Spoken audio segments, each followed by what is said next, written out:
Assalamualaikum warahmatullahi wabarakatuh. Saya mau bertanyakan Buya ya, bagaimana sifat kudrat iradati Gusti Allah? Kadang-kadang saya itu masih sering terpeleset untuk menambah keyakinan, mohon dijelaskan. Pun sematan mawon. Wassalamualaikum warahmatullahi wabarakatuh. Sifat kudrah sifatun qadimatun azaliyatun qaimun bidzatihi subhanahu wa ta'ala. Sifat kudrah adalah sifat yang dahulu.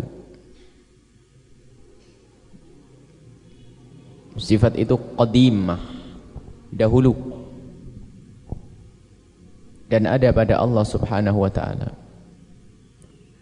Dan hanya ada satu kudrah. Sifat kudrah itu satu. Tidak ada Allah mempunyai dua kudrah, tidak. Sifat kudrah Allah itu hanya satu. Sebab kalau sifat kudrah Allah itu dua, itu belum tauhid. Karena kudrah Allah itu harus punya makna kuasa terhadap segala sesuatu. Enggak ada yang enggak masuk di wilayah kekuasaan Allah. Itu kudrah. Jadi Allah kuasa atas semuanya. Dan iradah adalah Allah berkehendak. Dua-duanya ini menjadikan pemahaman yang salah akan keduanya ini muncul kelompok-kelompok yang sesat. Ada kelompok namanya Mu'tazilah. Tidak bisa memahami akan kuasanya seorang hamba. Saya bisa mengangkat pulpen. Apa yang ini maksud dengan aku kuasa mengangkat pulpen? Bagi akidah Ahlussunnah wal Jamaah sederhana.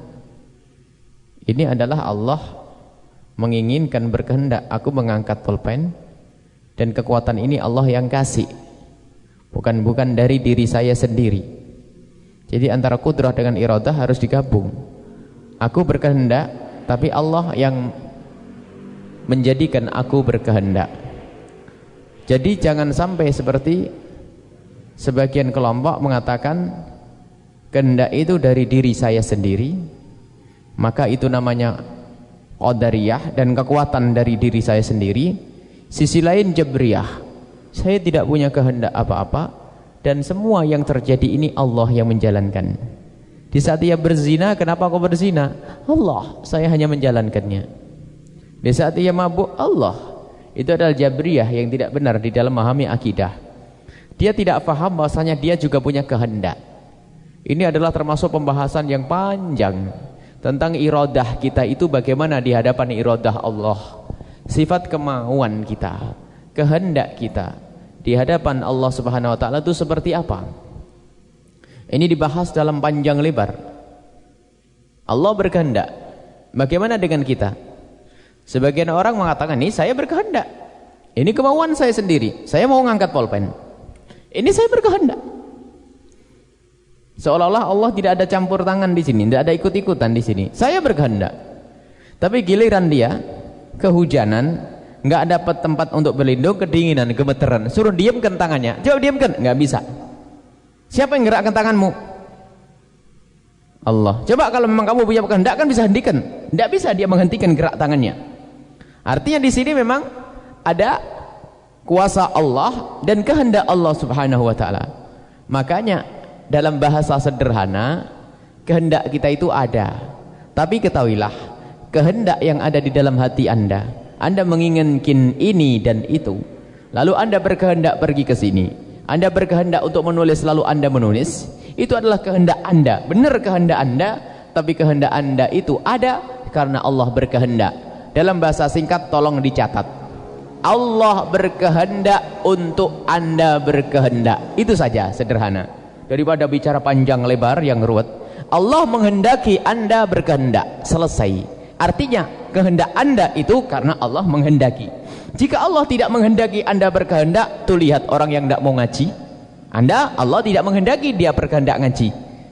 Jadi pembahasan panjang, apakah kehendak kita ini ada maknanya atau tidak, ini dibahas oleh ulama dengan kalimat yang panjang lebar.